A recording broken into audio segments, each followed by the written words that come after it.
자, 2020년 3월 7일 중수돌이 70회차 방송을 시작하겠습니다. 저번 주가 참 지수에 힘든 시장이었죠. 지수를 바닥까지 한일 그 무역 감정으로 인해서 지수를 바닥까지 끌어내리고, 그리고 슬금슬금 올라오면서 계단식 상승을 하다가 쌍봉을 만드는 연출을 하고, 또 코로나의 여파라고 하지만 뭐가 어찌됐든 지수가 빠졌어요. 그죠? 미국장이 빠지면서 저희가 더 빠진 건 있지만, 참 재밌는 건 우리나라 증시는 아직까지도 그 정치 싸움이다 라고 보셔도 될 것 같아요.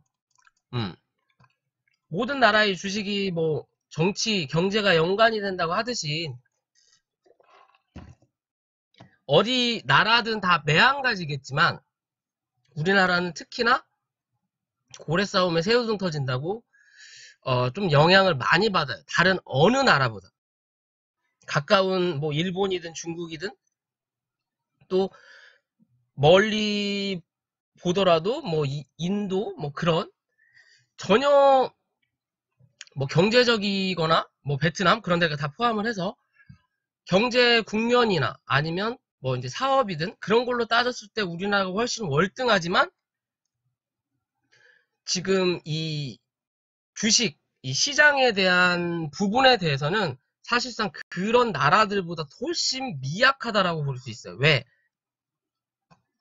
지금 현재 항상 말씀드리지만 우리 지금 이 세계 경제 대국이 미국이에요. 미국이고, 그리고 밑바닥에 있던 아시아권 중에 그냥 머릿수로 밀고 늘어지고 사실상 못 사는 나라들이, 우리나라도 못 살았을 때가 있었던 것처럼 못 사는 나라들이 쥐 잡아먹고 옥수수 끓여먹고, 우리 옛날에도 그랬죠. 6.25 전쟁 이후에 뭐 끓여먹고 뭐 바퀴벌레 뭐 혹은 개구리 잡아먹고, 그런 문화 자체가 못 사는 나라, 뭐 베트남, 또 옛날에 우리 지금 한국, 그리고 중국, 뭐 그런 나라들에서 발생이 됐던 것처럼, 이 중국이란 나라는 이 경제의 힘 자체가 사람이에요. 사람.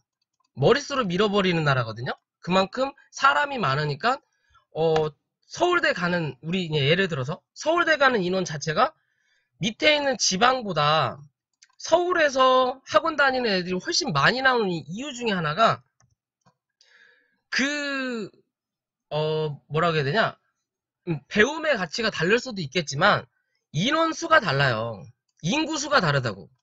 그러니까 강원도, 뭐 예를 들어 강원도 인원이 100명이고 서울 인원이 500명이다. 그러면 사실상 여기선 최소 5명이 나와야 되고, 여기서 1명 나와도 동급인데 여기서 3명만 나오고 여기서 1명 나와도 역시 서울이구나.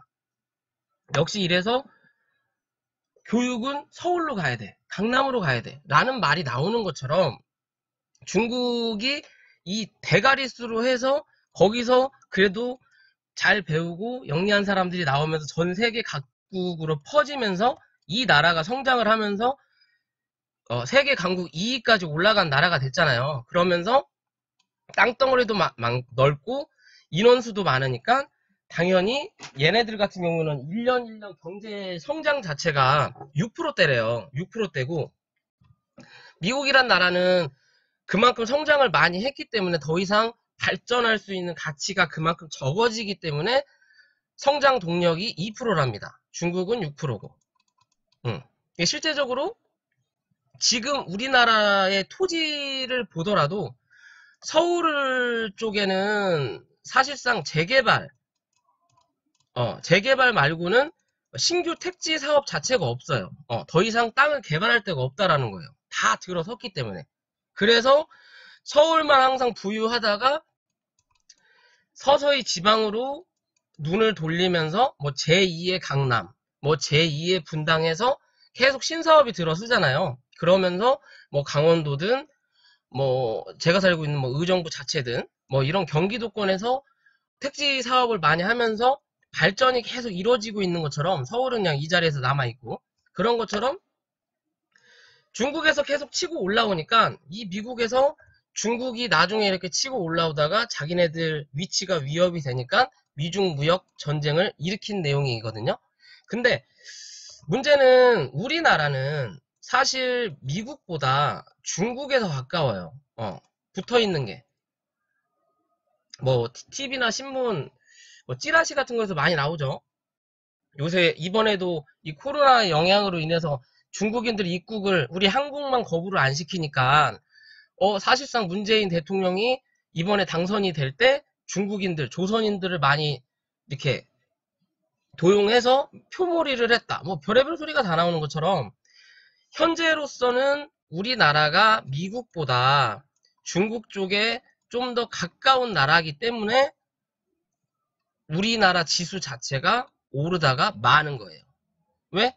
대부분의 투자자들이 외국인이고 사실상 개인이 돈은 더 많지만 우리는 협력이 안 돼요. 개인끼리는 서로 의심하기 바쁘고 고점에 올라가면 다 팔지 말자 동조하더라도 누군가 팔 거고, 그렇기 때문에 외국인 기관인데 우리나라 기관은 눈치 보기 바쁘고 왜? 실적으로 들어가니까. 말 그대로 개인을 위해서 희생하는 기관이라면 조만간에 망하거든요. 예전에 우리 그 국민연금이 주식해서 항상 말아먹었다. 그래서 나중에 국민연금이 고갈될 것이다 라는 말이 많이 나온 게, 그때는 국민연금 자체가 이 주식이란 또 종목이라는 거를 미래를 보고 투자를 했어요. 미래 가치 보고. 그러니까 이 국민연금이 이 종목을 사면 지금 당장은 안 오르더라도 1년, 2년 후에 굉장한 뭐 50%, 최소 50%에서 150% 사이의 상승률이 나왔거든요. 근데 지금은 국민연금도 수행이나 단타하기 바빠요. 그래서 이번에 그 뉴스엔가 나왔죠. 국민연금이 70년 동안 가장 많이 주식으로 돈을 벌었다. 그래서 뭐 보너스를 다 줬네 어쩌네 저쩌네 하잖아요. 그런 것처럼 이 기관이란 뭐라 그래야 되냐, 투자자들이 개인을 생각하는 게 아니라 이제 자기네들 실적을 생각하는 수준이 됐다라는 거예요. 말 그대로 개인을 위해서 투자했다가는 본인들 목이 날아가니까 일단 본인들의 실적을 위해서, 그래서 외국인이 팔면 지들도 팔고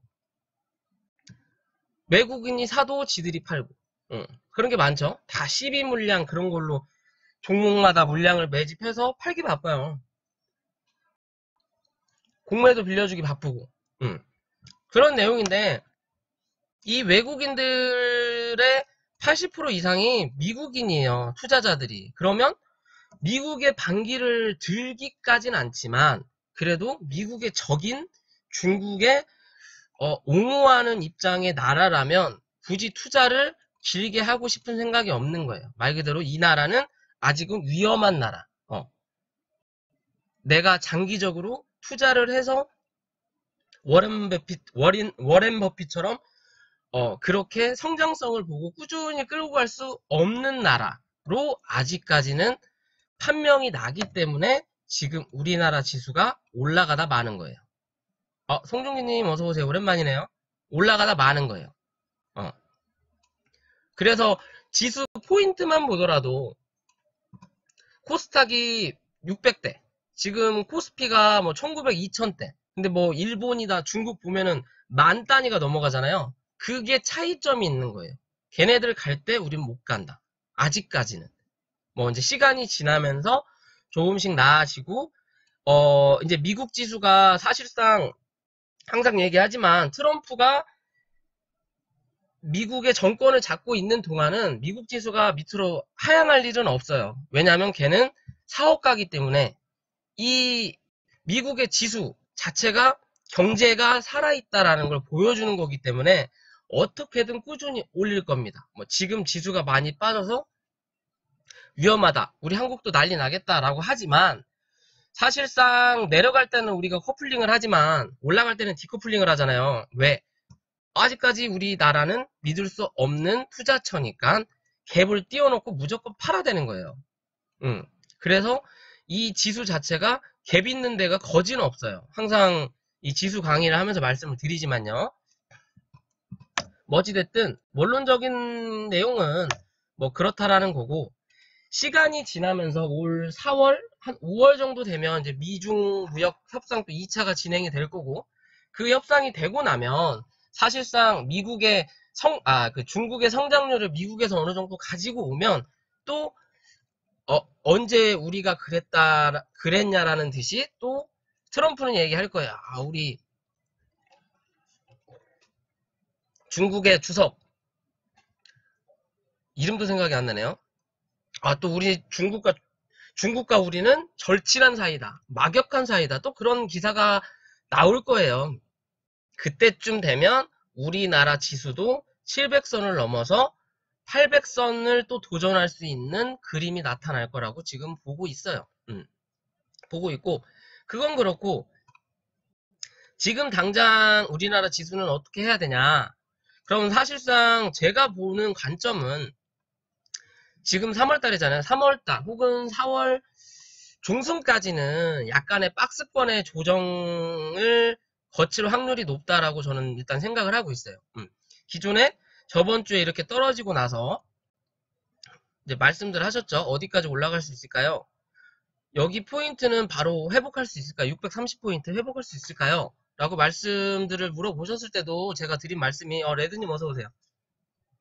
630은 하루 만에라도 메꿀 수 있다. 말 그대로 얘네들이 일주일 사이에 2조 4천을 팔았으면 일주일 사이에 2조 4천을 살 수도 있는 거예요.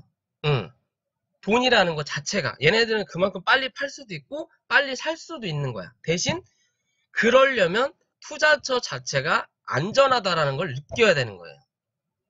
아직은 아니라는 거고. 그렇기 때문에 샀다 팔았다 샀다 팔았다.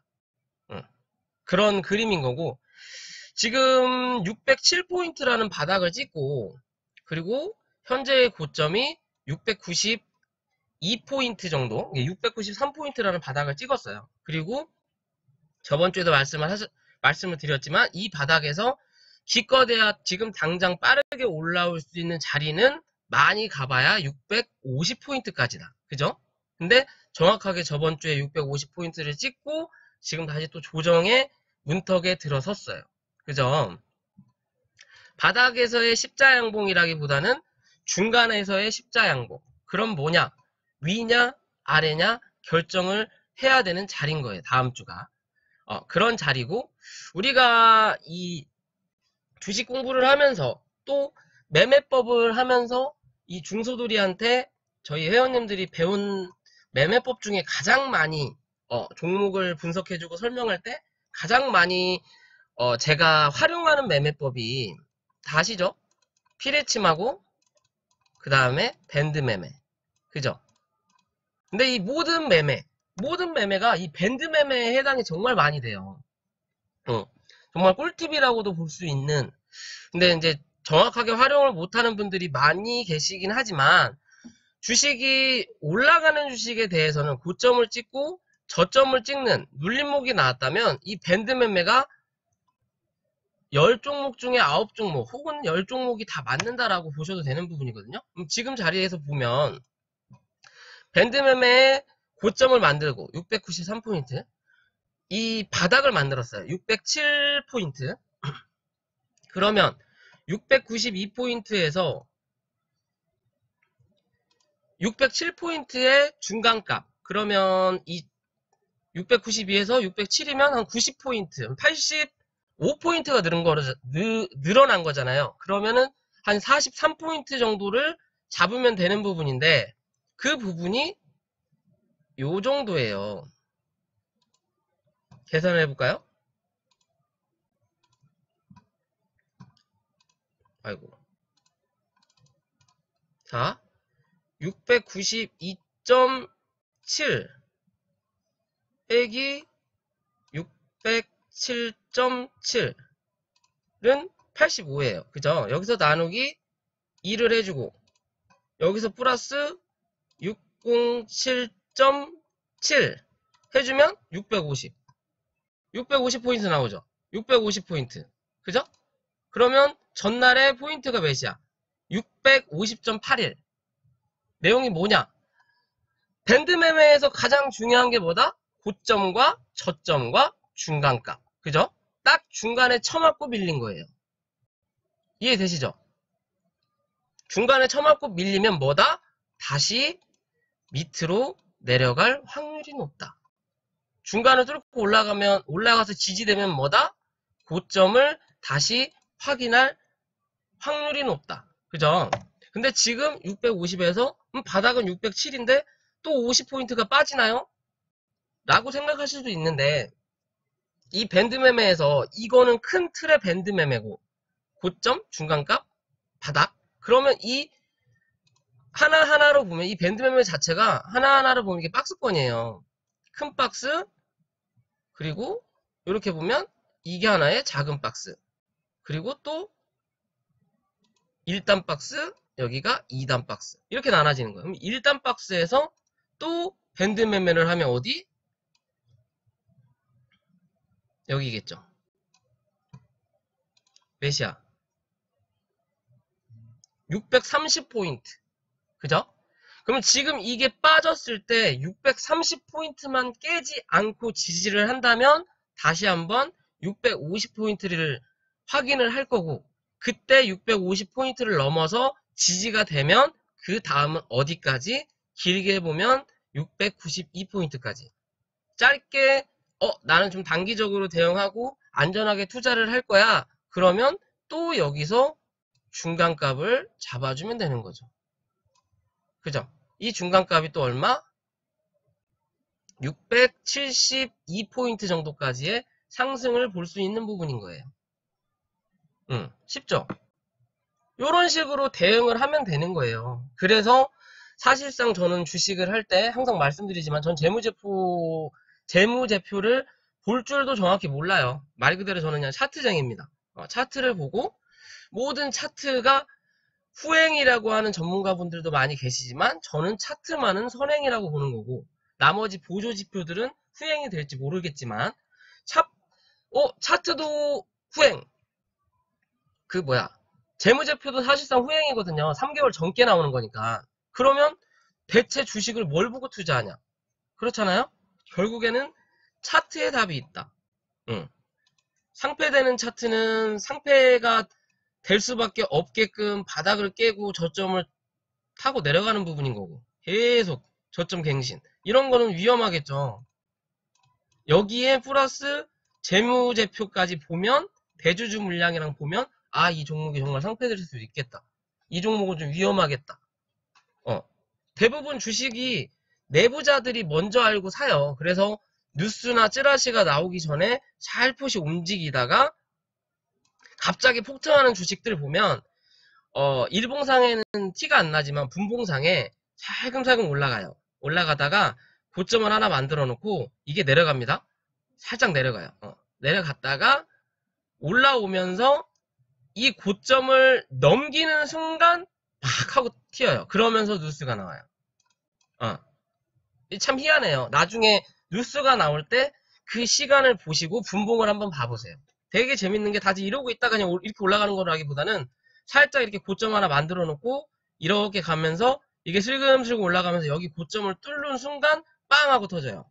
빵 하고 터지고 나서 매수세나 호가창을 지켜주면 더 가는 거고 아니면 급하게 올랐으니까 빠질 때도 급하게 빠져요.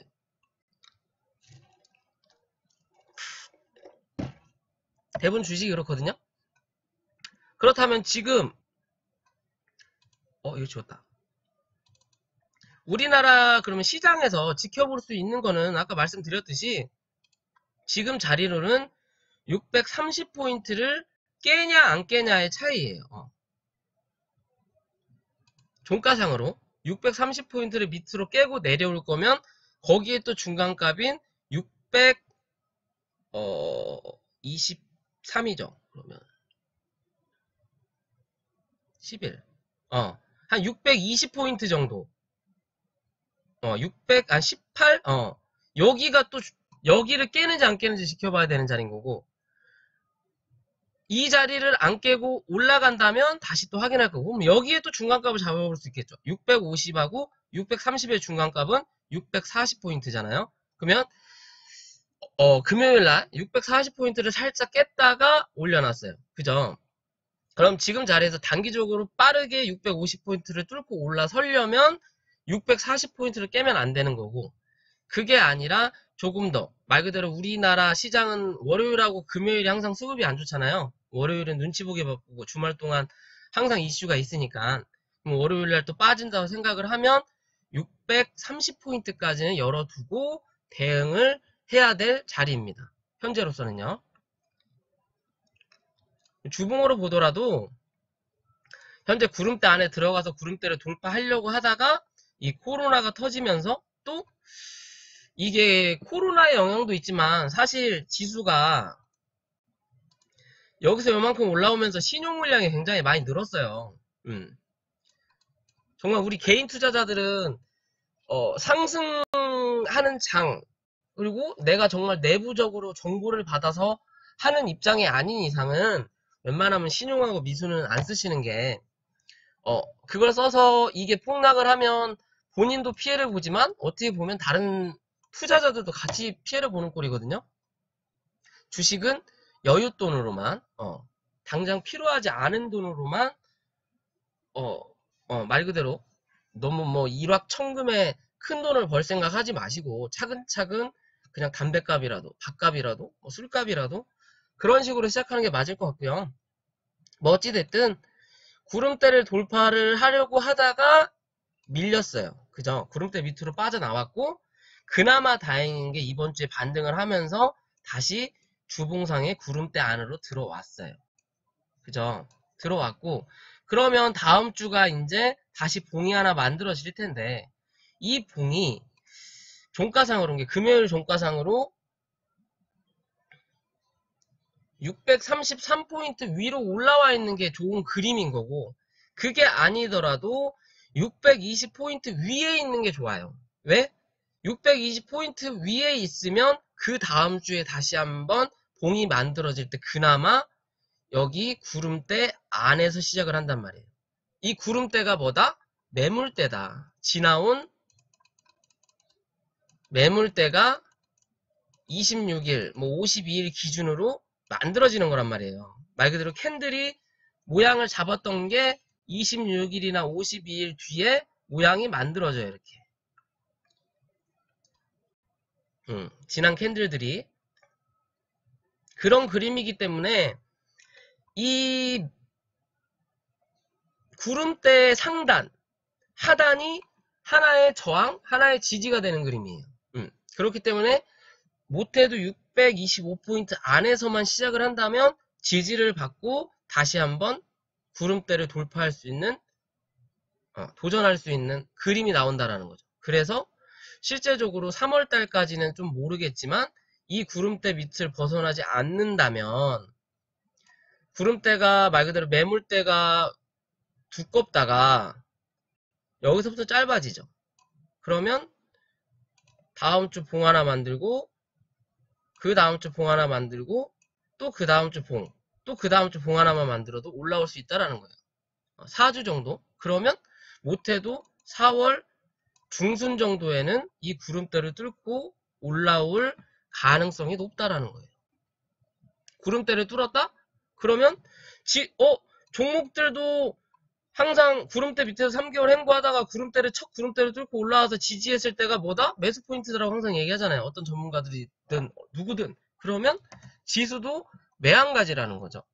그죠? 그러니까 이 구름대 밑에서 캔들을 만들면서 하향을 한다면 이게 다 저항이 돼서 쳐맞고 나중에 이렇게 밀릴 거고, 그게 아니라 구름대 안으로만 들어간다면 매물이 많더라도 자리만 잡아준다면 뚫고 나올 확률이 더 높다라는 거예요. 그러면 4월, 5월달은 나쁘지 않은 그림이 나올 수 있다라는 거죠.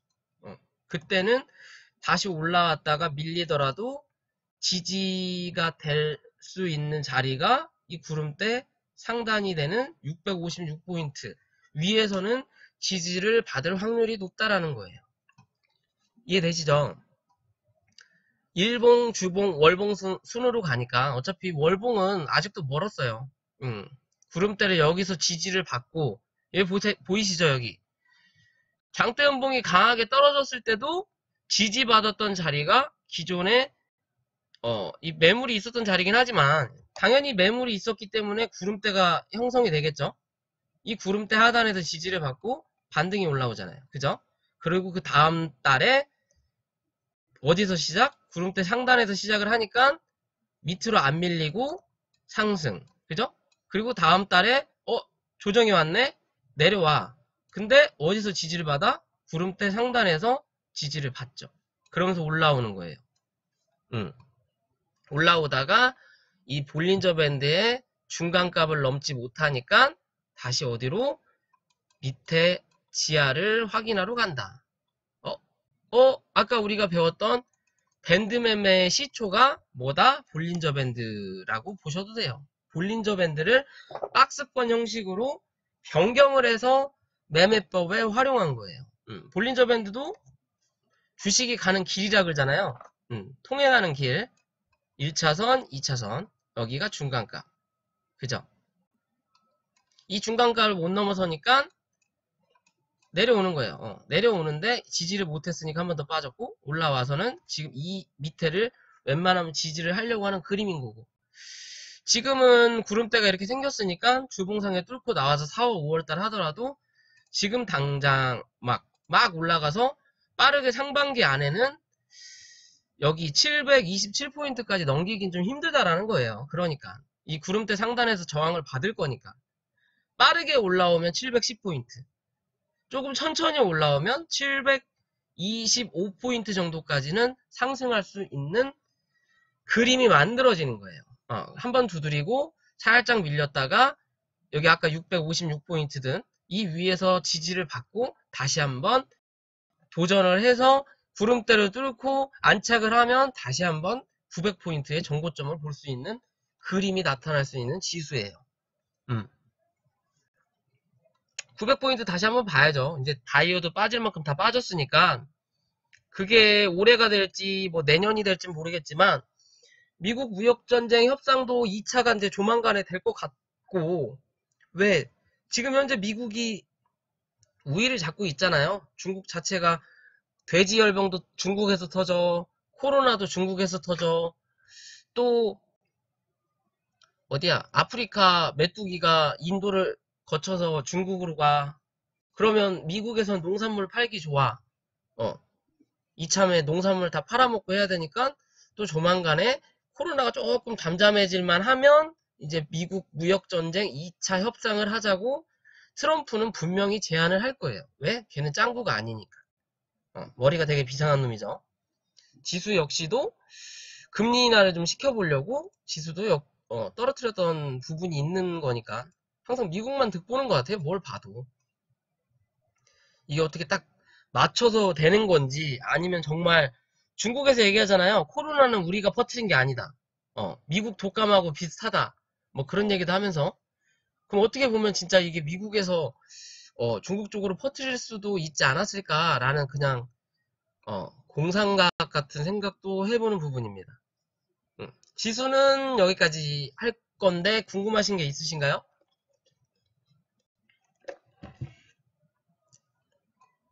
지수 궁금하다. 뭐 다른 부분이 궁금한 게 있다.